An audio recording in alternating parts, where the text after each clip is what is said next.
Bonjour l'Afrique, bonjour le monde, amis de la presse écrite, merci de nous retrouver cette semaine encore, ou alors ce week-end encore, pour le round-up de la presse africaine. Une semaine marquée par un coup d'État déjoué en République du Tchad, marquée également par la célébration de la fête du travail et puis la journée internationale de la liberté de la presse. On en parle avec les journaux tout de suite après la transition.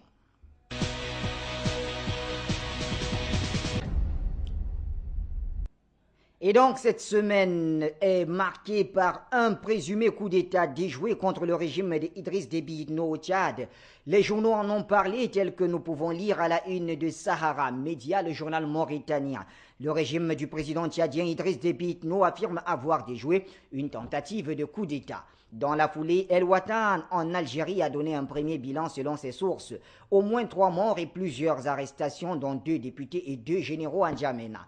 Le journal du Tchad, pays concerné, en dit davantage. Entre 4 et 8 personnes ont été tuées lors des combats dans une caserne à l'est de N'Djamena. Et selon des sources militaires, une dizaine de personnes au moins ont été tuées lors d'autres affrontements dans un quartier résidentiel. La Nouvelle Tribune béninoise cherche plutôt à comprendre si les jours au pouvoir de Idriss Déby Itno sont comptés. Le journal retient une chose, le président tchadien a échappé à la destitution. Les auteurs, selon la Nouvelle Tribune, conspiraient depuis plus de 4 mois pour remettre en cause la paix. Vont-ils s'arrêter là ou alors ils iront jusqu'au bout malgré les arrestations de quelques-uns? Point d'interrogation. Chez nos confrères de Le Pays, l'analyse est bien plus approfondie. Après la question qui en veut à Déby, Le Pays trouve que pour le pouvoir tchadien, la menace qui le vise est essentiellement extérieure. Et quand on connaît bien l'histoire du Tchad, Déby n'a pas si tort, car selon Le Pays, le voisin libyen, sous l'ère Kadhafi, avait pris l'habitude de venir répandre le désordre et la désolation en terre tchadienne, aidés par des citoyens tchadiens en rupture avec leur pays. Vrai coup d'État ou canular de Déby? Point d'interrogation.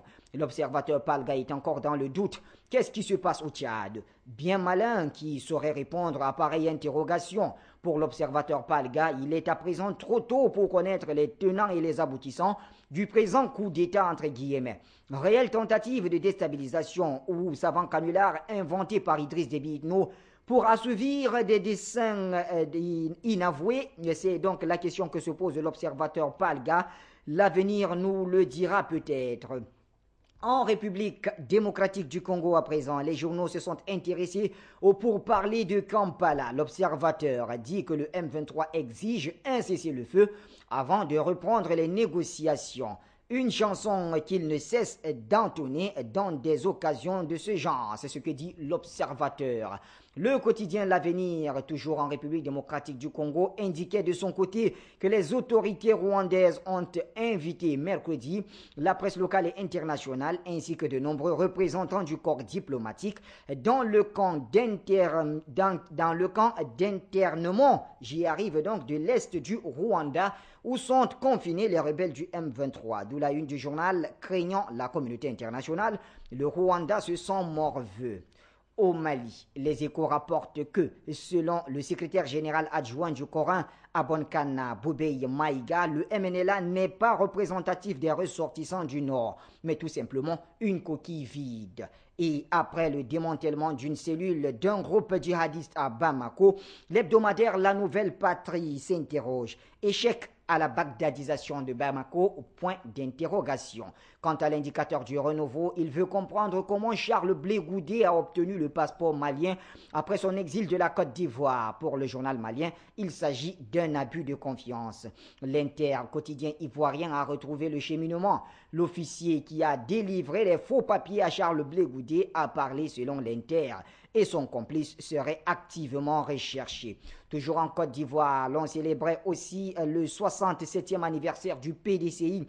Mardi dernier, l'intelligent d'Abidjan a noté un vent de panique. Henri Konan Bédier s'écroule pendant le gala. La fête s'achève dans la confusion, mais après enquête, l'intelligent d'Abidjan relève donc ce qui s'est vraiment passé, mais il ne l'a pas vu tout seul, puisque Soir Info fait aussi les mêmes révélations. Restons toujours en Côte d'Ivoire où le cas Simone Gbagbo intéresse le temps. Le journal révèle que suite aux tortures dans le camp de la mort au nord du pays où elle est détenue, Madame Gbagbo est hospitalisée depuis jeudi à Abidjan. Après la réaction de ses avocats, le temps dit que le régime actuel tue les pro-Gbagbo à petit feu. Pour nos confrères de Guinée-Conakry Info, c'est l'hospitalisation qui embarrasse Ouattara, car elle ne tombe certainement pas au bon moment pour le président ivoirien. Alassane Dramane Ouattara essaye tant bien que mal de sortir des dissensions entre le RDR et le PDCI qui ont éclaté à la faveur des dernières élections locales. Dans un tel contexte, il n'aurait sans doute pas souhaité que le sujet Simone Gbagbo et par extension celui de son mari et de ceux de tous les détenus politiques reviennent au devant de la scène. C'est donc l'hospitalisation qui embarrasse Ouattara selon Guinée-Conakry Info. Faites du travail à la une des dépêches de Brazzaville au Congo, l'État et les syndicats sont préoccupés par le front social. Le journal a souligné qu'à défaut de réjouissance populaire pour marquer la journée du 1er mai 2013, le gouvernement a rappelé le contexte de cette journée qui survient donc après la longue grève des enseignants. Le CSTC a salué l'effort du gouvernement en page 9 des dépêches de Brazzaville. Triste célébration de la fête du travail en Centrafrique. Le journal de Bangui l'a constaté. L'avenue des Martyrs était vide à Bangui et dans le quartier, la même sensation d'insécurité domine. Et quand est-ce que le travail reprendra? Point d'interrogation. Les fonctionnaires, eux, attendent toujours le versement de leur salaire selon le journal de Bangui. Au Comores, cette fête de travail s'est déroulée selon Al-Watouane sous le signe de la dénonciation de la violation des textes. Le premier journal des Comores a souligné que le patron de la CST salue les initiatives visant à faciliter la création d'entreprises afin de lutter contre le chômage, mais il déplore des modes de recrutement qui ne répondent pas aux règles et s'élèvent contre les conditions d'hygiène et de sécurité du travailleur comorien. Reparlons encore de la fête des travailleurs, cette fois-ci avec le quotidien tunisien Le Temps, qui dit que Ennahda, Nida Tounes et les salafistes ont brillé par leur absence. Le CPR, en revanche, a donné de la voix. Et puis, l'observateur Palga a fait une place au gouvernement de la rue en Libye. Depuis dimanche, Tripoli est le cadre de manifestations anti-Raddafi.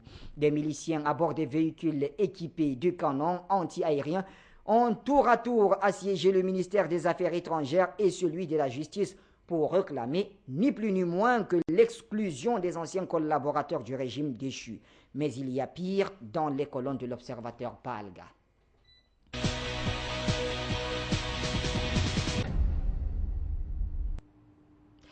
Amis de la presse écrite, c'est tout ce que nous a réservé la presse africaine cette semaine. Merci de nous avoir suivis.